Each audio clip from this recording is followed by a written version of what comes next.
I'm about to show the side of Hollywood's golden age you were never meant to see. Johnny Carson, America's favorite late-night host, has finally revealed which legendary guests were the second coming of Satan. From the cold-blooded divas to power-drunk icons, these are the guests that made Carson say, "That person should never be near a camera or a child." Before we explore these celebrities, don't forget to subscribe for more untold Hollywood stories and scary behind-the-scenes revelations. The Night Show's dark side. For over 3 decades, Johnny Carson's Tonight Show was America's comfort zone. The show had warm laughs, charming guests, and an amazing theme song that everyone from the youngest to the oldest was seen humming. Behind those bright studios was something so dark it would shock you. It was Carson's private blacklist of the people he didn't really like, due to the evilness they possessed. And now, they have finally been revealed by none other than the man himself. Carson was known for his professionalism, never losing his cool on air, but off camera? That's where he had strong opinions about certain stars or the people he quietly called monsters in tuxedos. And while Carson is no more, according to his longtime staff, his memory was razor sharp. If a guest disrespected the crew, him, or made anyone cry, he would remember it for life. And what he saw, he never forgot. Let's start with the woman whose affection was only surface deep. It was Joan Crawford, the Queen of Ice. When Joan appeared on The Tonight Show in 1970, America saw the Hollywood royalty with a never-before-seen smile, flawless skin, and amazing posture. But behind that shimmering image was a soul so cold that it would freeze even the penguins.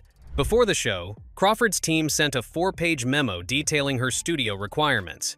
She said lighting at 3-5-3-5-degree angle would only be acceptable.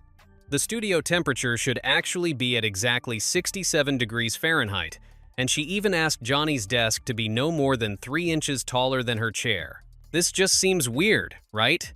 According to Carson's former producer, he revealed that everything needed to be perfect, down to the air she breathed. But this is only the tip of the iceberg, because what happened backstage truly made Carson despise her for the rest of his life. When a young assistant brought her water, accidentally entering her dressing room, it unleashed Joan Crawford's pure anger.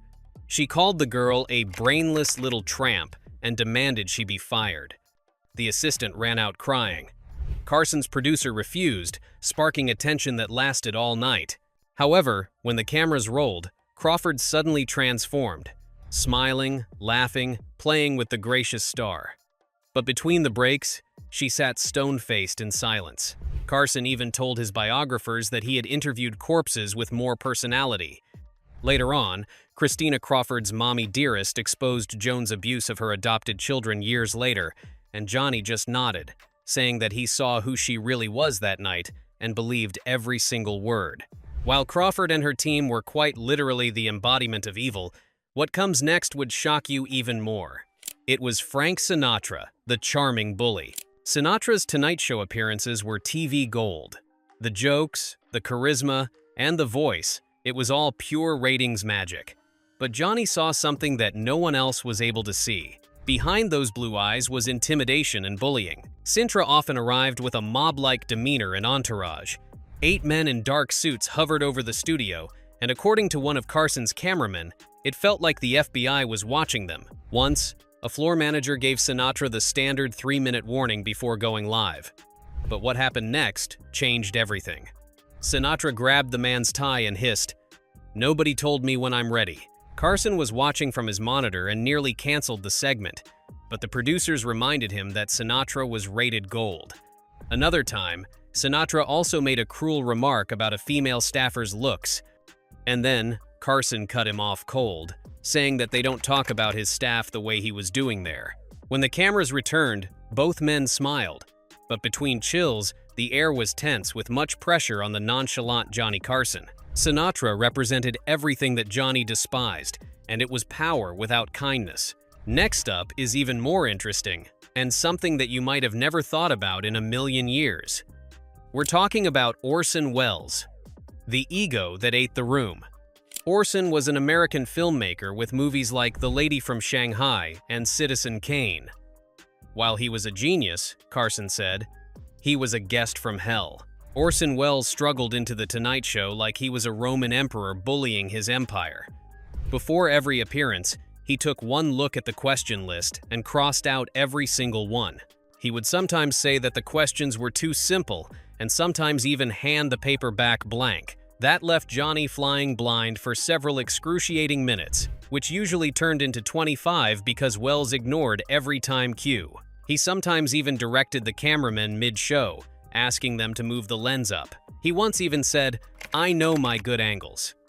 To Johnny, Welles was a type of person he would not want nearly around him due to how high maintenance his personality was. But this begs the question, are all people in Hollywood the same? We don't know, but in Orson's case, of course, while these guests were the easy mode in the list of most evil people, let's move forward to the bosses now. But before we reveal the next person on Johnny Carson's block list, please subscribe to the channel if you love Hollywood drama. Bette Davis. Sharp, elegant, and brutal. She was a queen with striking eyes and a beauty nobody could ignore.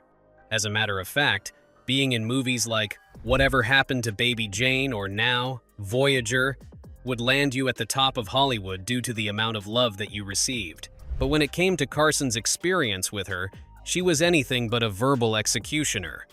On air, she was captivating and attractive, but mid-air, she was chaos. She drank whiskey before every show and verbally sliced anyone who annoyed her. What's amazing is that she had the guts to interrupt other guests mid-story, turn her back to the actresses, and once, she mocked a cue card holder so bad that Johnny himself needed to step in. Johnny even told her that on this show, they speak to everyone with respect, or we don't speak at all. Hearing that, Bette got humbled and backed down. Carson told the world that even though he admired her work, his life is too short to be cross-examined by Bette Davis.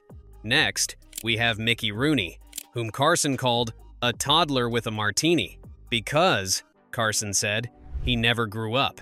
The former star child came to The Tonight Show, expecting adoration, and would sometimes arrive drunk. He flirted shamelessly with the staff, grabbed hands, and made inappropriate jokes that left everyone cringing. He would say to the girls that they would look great on his arms, flirt with them shamelessly, and even grab hands, which is one of the most inappropriate behaviors a man can have. During one show, he made off-color comments about Judy Garland, until Carson himself cut him off. He even asked his producer afterwards if he was drunk or if he just showed his true colors. After a few of these incidents, Ronnie's appearances were limited to daytime tapings, just in case, because he was a wreck and a very unfiltered person. Zsa Zsa Gabor was the diva of demands, and honestly, it suited her too. She was an amazing actress, acting in movies like Queen of Outer Space or Moulin Rouge, but what people didn't know was how problematic she was behind the scenes. The thing about Zsa Zsa that surprised us the most is that she wasn't evil, but it came with a catch. The lady wasn't evil unless you worked for her. Her dressing room had to be exactly 74 degrees Fahrenheit, only orchids, never carnations, Perrier with exactly 3 ice cubes. This is the kind of picky this woman was, and no female guest under 40 could appear on the same episode, which is just crazy to see the amount of insecurity in one person. One coordinator even joked that she was a walking parody of celebrity privilege. When the makeup team didn't have her favorite foundation, she demanded someone drive to Beverly Hills to buy it. Johnny even had to call her personally just to get her on stage, and even joked later that he'd rather interview a cat. At least it doesn't need a lighting technician. But beyond all the disrespect, Carson still tolerated her, and it was for one reason. She was pure TV gold, but as a person, she was not the best you would expect her to be. Shelley Winters had 2 modes. It was a quiet storm, or Category 5 hurricane, because one night, Carson asked about her latest film. 5 minutes later, she was ranting about the government corruption and war profiteering, which is okay to do, but really off topic. A director even told the world that while Johnny was a master at steering conversations, Shelley didn't talk. She exploded. The staff even removed breakable objects before her interviews, just in case.